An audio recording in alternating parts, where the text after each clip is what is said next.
இல்லை, கடந்த முறை வந்து 2024 நாடாளுமன்ற தேர்தலில் அண்ணாமலையெல்லாம் வச்சு ஃபோக்கஸ் பண்ணி இளைஞரோட வாக்கையும் இவர் பெறுகிறார் அப்படின்லாம் குறிப்பிட்டிருந்தாங்க.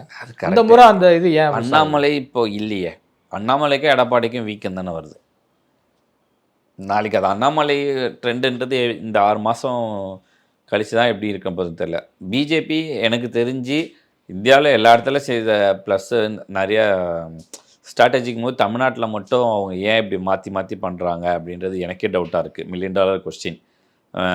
போன எம்பி தேர்தலில் அதிமுக தனியாக போக விட்டது ஏன்? இந்த தேர்தலில் எடப்பாடியை வச்சுட்டு ஏன் இந்த அண்ணாமலையை மாற்றி இந்த கூட்டணி அமைச்சாங்க?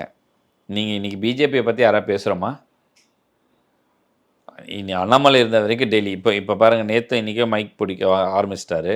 இன்றைக்கி வந்து ஒரு எழுச்சி தெரியுதா இல்லையா? இல்லை, அமித்ஷா சொன்னதா வேத சத்தியங்கிறாரு. அதை பற்றி எல்லாரும் பேசுகிறோமா இல்லையா? நயனார் வந்ததுலேருந்து இது வரைக்கும் பிஜேபியை பற்றி என்ன பேசிட்டாருன்னு நம்ம ஒரு ட்ரெண்ட் டாப்பிக்காக வச்சு பேசியிருக்கோம்.